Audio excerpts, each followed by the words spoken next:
CBS or Screen Guild players in Saturday's Children.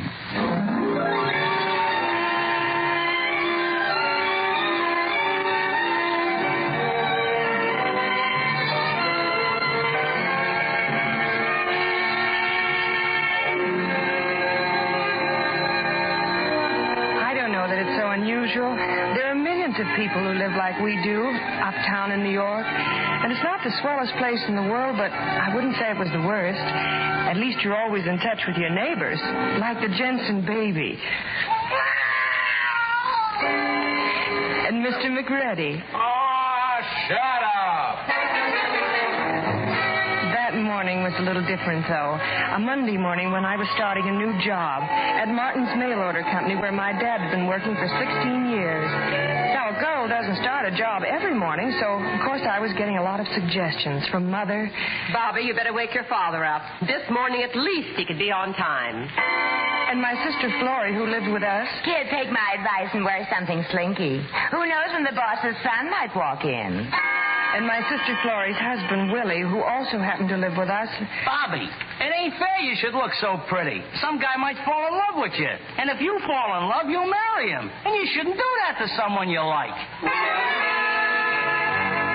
Dad was the only one who didn't tell me what to do. In fact, he hardly said anything until we were walking down to get the bus. I guess we're a little late, Bobby. Well, aren't you always? When we get to that next lamppost, we'll have to run for it. Oh, there's the bus at the corner now. Oh, what did I tell you? Come on. Hurry up, Dad. Hurry. Oh, Dad, we missed it. The first time I've missed that bus in 16 years. Oh, I'm sorry. I must have slowed you up. After this, we'll start running one lamppost earlier. That ought to do it, I guess. Oh, one bus more or less. What's the difference? I feel so wonderful this morning. Honest, isn't it a beautiful day? So what? You won't see much of it from your desk. Only the unemployed can really enjoy a day like this. Well, what can we do to get fired? We can miss the next bus, too. Oh, Dad, I thought you'd be so happy having me go down to work with you. No, I feel pretty terrible about it. You do? Why? Well, I'm not very important down there at Martin's.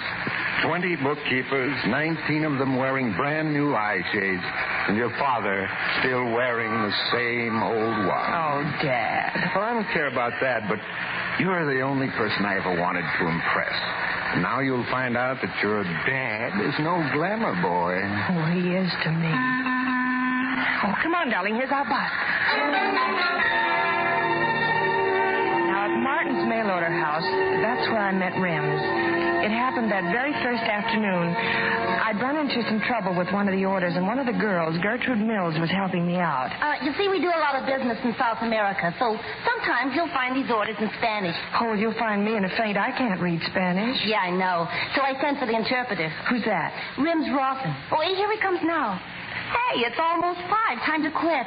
Oh, look, excuse me. I got to get my face on straight. I beg your pardon. Did you have a Spanish order to be checked? Yes, here it is, Mr. Rosson. Well, let's see. Muchas gracias. It's okay. They check. Well, thanks for helping me out. Oh, don't mention it. We do a pretty big trade with South America. You're sure you don't have any more Spanish orders? Oh, no, I don't think so. Sometimes they get stuck together. Really? Oh, well, I was quite sure I had all Hey, it's 10 to 5, Bobby. You better start washing up. But we don't quit till 5. Why all the hurry? Why not? Listen, kid, if you don't hurry, you'll be washing on your own time.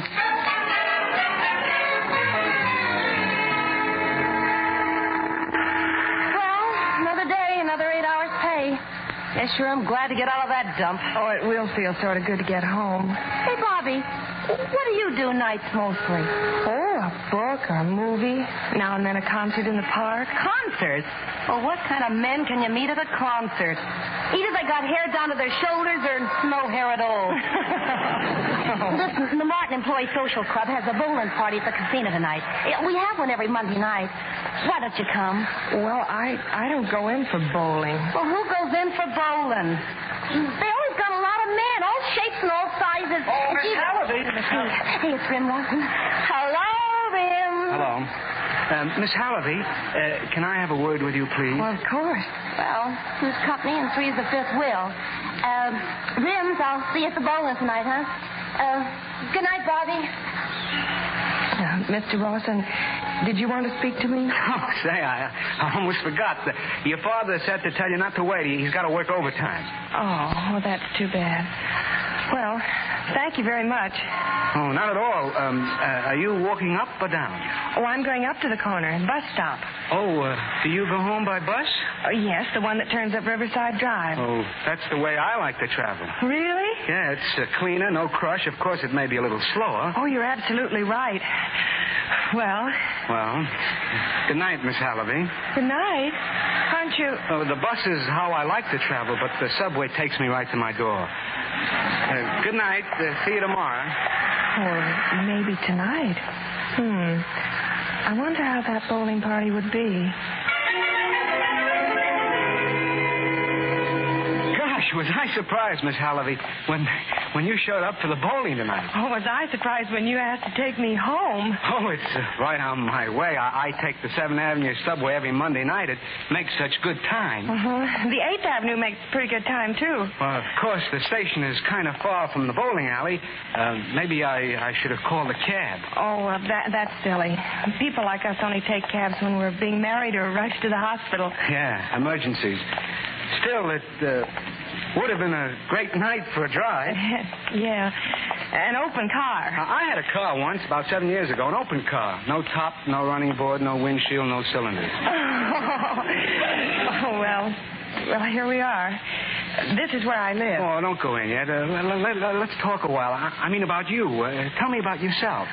Well, to begin with, I'm 21. Well, your father told me 19. Oh, he always adds 2 years to Mother's age and takes 2 years off mine. No, I'm 21, and I wear glasses when I read. Well, I must say you're pretty straightforward about it. Will you be that honest when you're 30? Oh, no, sir. By then, I'll be using Dad's arithmetic. Say, you certainly are an honest gal. You said that before. Well, a miracle like that is worth repeating. You're one girl in a million. Of course, I'm exaggerating. I hope you are. Well, you wouldn't let me take a cab. You wouldn't lie about your age. And gosh, all those other dames, they just lie for the sake of lying. Well, if they're working, they're doing it just for a laugh. They don't need the dough. And they all got 7 dates a week, and they're just crazy about the better things like poetry. Well, I like poetry. Then you probably do. And besides, you're a very comfortable person to be with. Well, look at me. I'm perfectly relaxed. If it should happen that I have holes in my socks, I wouldn't be ashamed. I know you'd understand. Yes, I think I would. Of course, it so happens that these are brand new socks. Well, what difference should it make to a man who's going to be famous someday? Me? Famous? How come? When you go to the Philippines and show them how to turn hemp into silk. Say, did I tell you about that? Well, sure you did on the subway. We were just coming into 72nd Street Station. Gee, that's funny you should remember. Nobody else does. Tell me, would you like to be famous, Mr. Rosson? Well, sure, why not? I'd like to walk into a hotel lobby and watch people recognize me and point me out. Oh, well, famous people get recognized everywhere, not just in hotel lobbies. I know, but every time I dream about being pointed out, it's always in the hotel lobby. Well, thanks for seeing me home. I'm just as honest as you are. I enjoyed it. Oh, thank you. See you tomorrow. Good night. Good night. Say, how about next Monday night? Suppose I drop by and pick you up. Oh, if it isn't too much trouble. Oh, we'll take the 7th Avenue subway instead of the 8th for variety. Oh, well, anything you say. We can switch off. One Monday the 7th, the next the 8th. Say, why should we make it tentative? Let's make it definite. All right, it's definite. It was definite like that for the next 3 months. He seemed to be getting pretty interested. My family was starting to make pointed remarks, and I was even a little hopeful myself. Until that Monday night when he showed up very late and very excited. I made it, Bobby, I made it. Oh, boy, oh, boy, oh, boy. I got a letter from that company, and they'd given me a chance to make silk out of hemp. Bobby, I'm going to the Philippines. I couldn't help but feel glad for Rims, but still I felt all let down about us.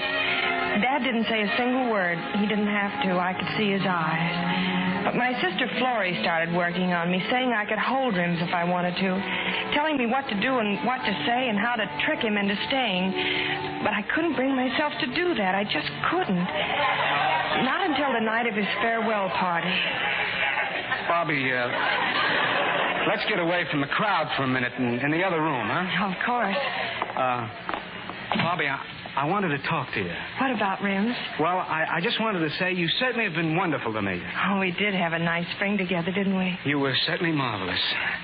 Still, what I mean, well, maybe I can really do something big out there. It's my big chance, you see, and, well, that's why I'm going. Oh, of course, Rims. I wish you all the luck in the world. Well, you don't sound very glad about it. What's the matter, Bobby? Oh, nothing, only...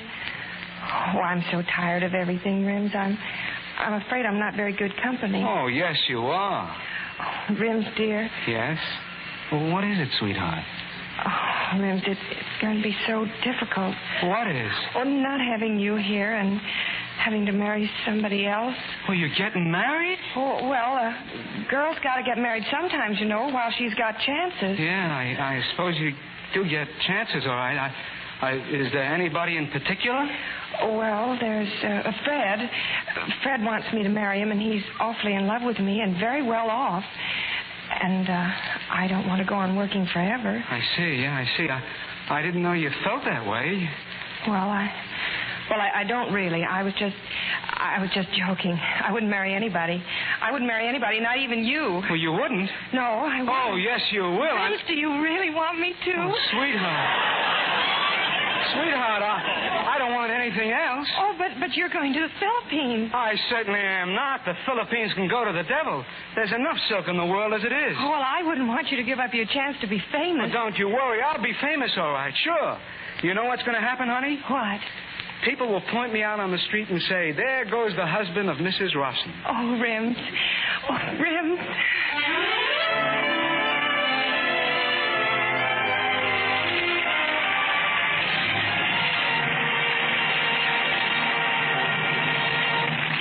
The second act of the Lady Esther Screen Guild play starring Jane Wyman, John Garfield, and Michael Raffetto will follow in a moment.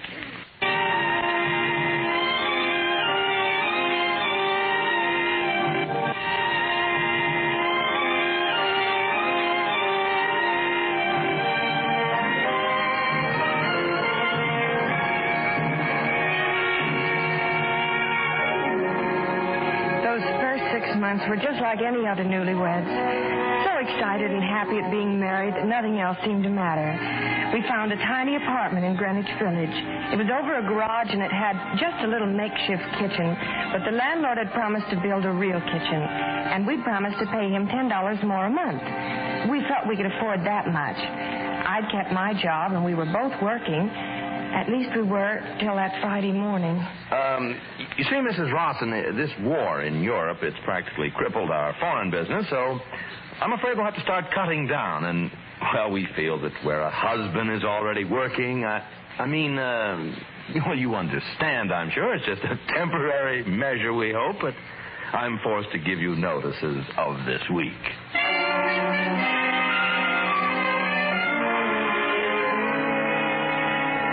Come on, Bobby. Cheer up a little. Baby, you mustn't take it so hard. Oh, Rims, we had such lovely plans. The kitchen and everything. Now, what'll we do? What'll we do? We'll celebrate, that's what. Celebrate? What for? Mostly because you lost your job. Rims, are you crazy? No, I'm not crazy. From now on, that's what we'll do. Celebrate every bad break we get. Not the good ones. There won't be enough of those. Just the things that would crush most people. That's what the Rossons will celebrate. Oh, Rims. Don't you see? It's thumbing our noses at everything that's keeping us down. Don't you see that, honey? Yes. Yes, I do. Then come on, get your hat on and we'll do the town.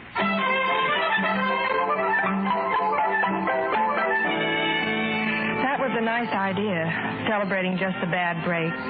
The only trouble was we started having so many things to celebrate. First, I caught a bad cold. That meant money for medicine. Then Rims tore his only good suit on a nail. And then the cupboard shelf gave away and we had to buy a new set of dishes. But the worst was the day Rims phoned me from the office. Honey, how would you like to go out and celebrate tonight? Oh, darling, more bad news? Well, it seems that there were 3 more ships sunk this week. I don't exactly get the connection, but the boss just gave me a 10% cut.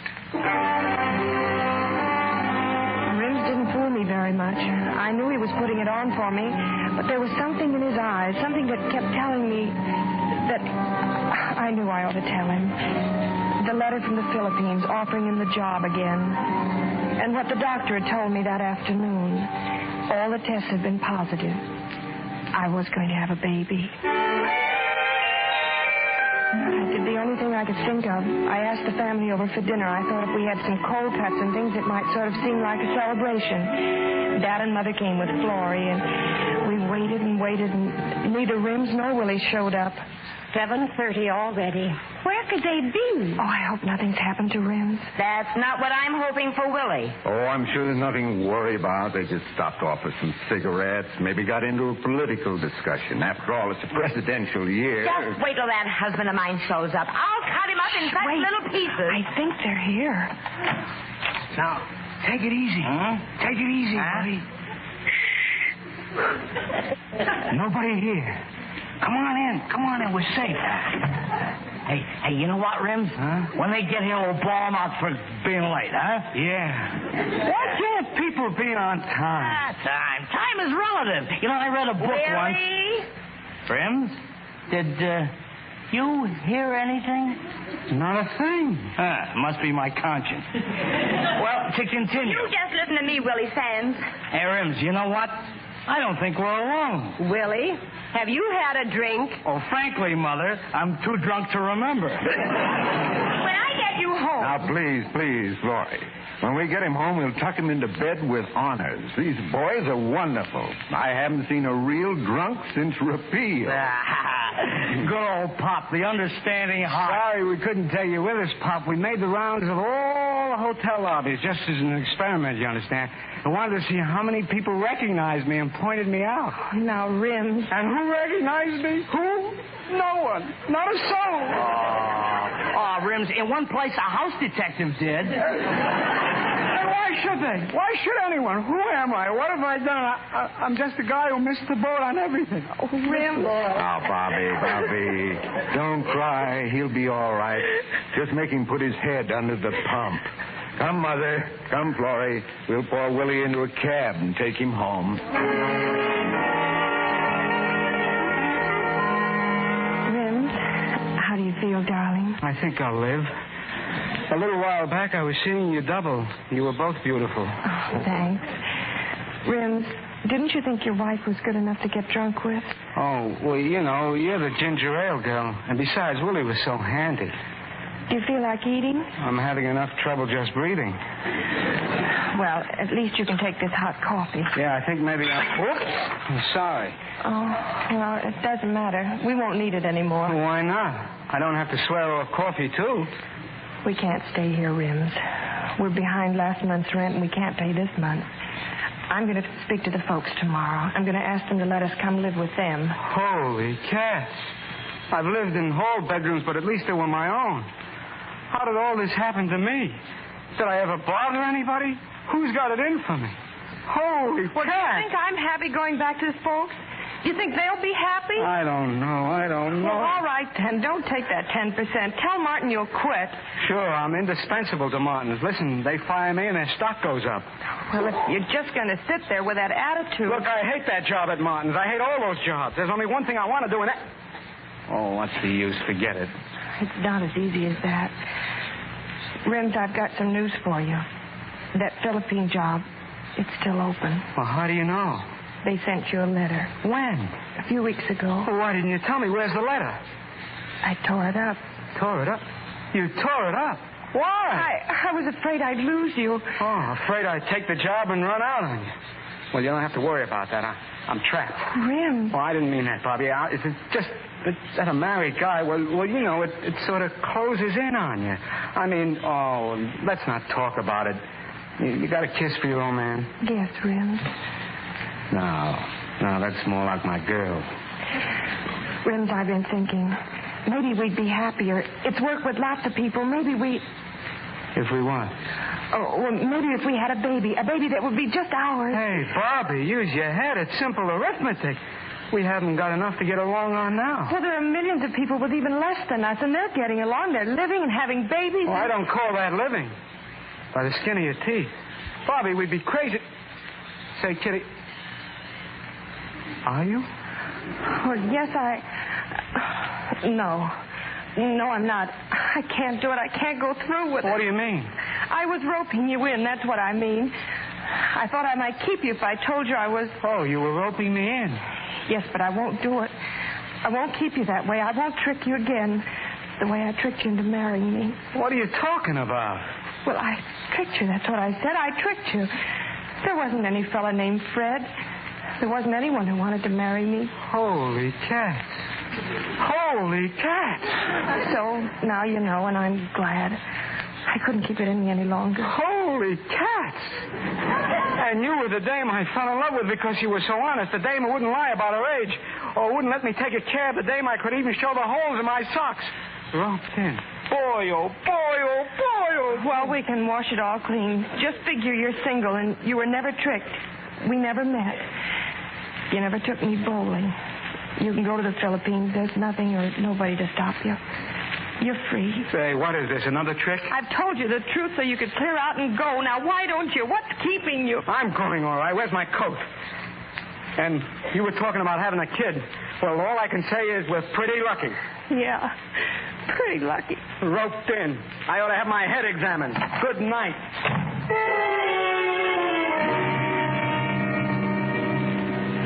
Bobby, how long has it been since you saw Rim?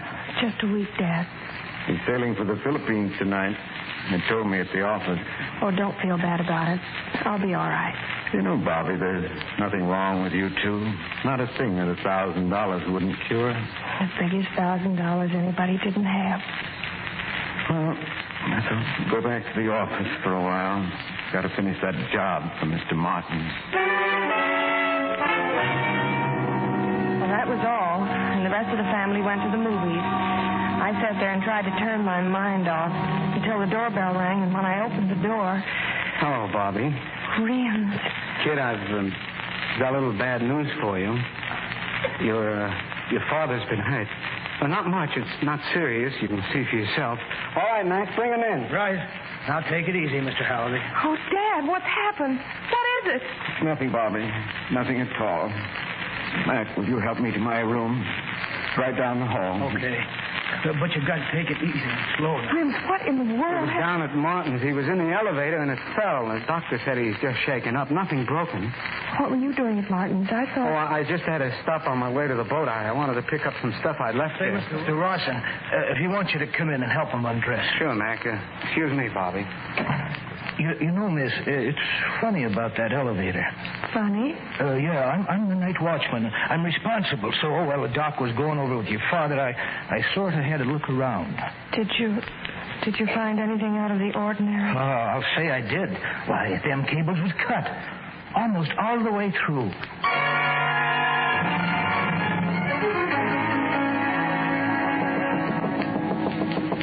All right, Bobby.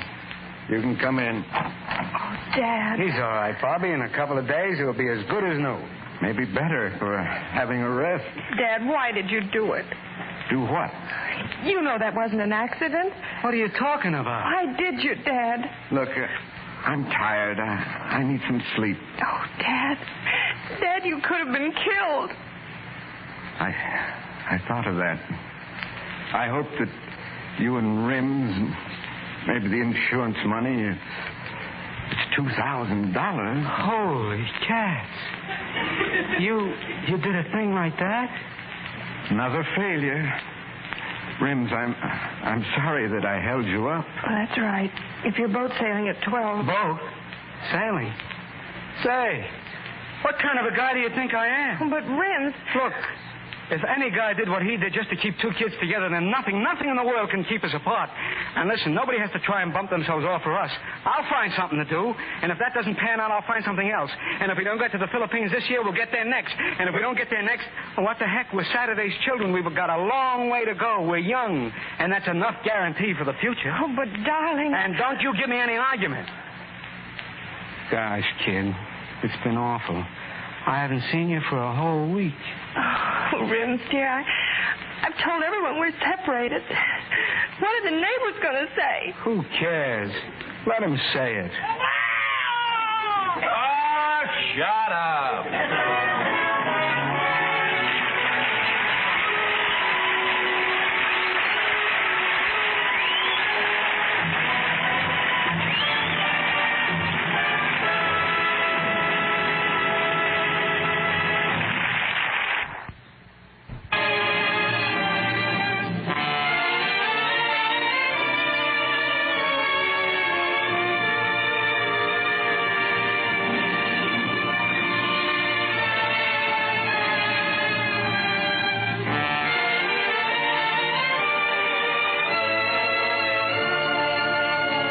week, the Lady Esther Screen Guild Players will present Outward Bound. It will star David Niven, Dame May Whitty, and Henry Wilcoxon. Be sure to listen. John Garfield will soon be seen in the Enterprise production Body and Soul. Jane Wyman will soon be seen in Robert Riskin's production Magic Town. Saturday's Children was produced and directed by Bill Lawrence, adapted by Harry Cronman, and was presented through the courtesy of Warner Brothers Pictures, whose latest release is Cheyenne, starring Jane Wyman and Dennis Morgan. Music on tonight's program was arranged and conducted by Wilbur Hatch.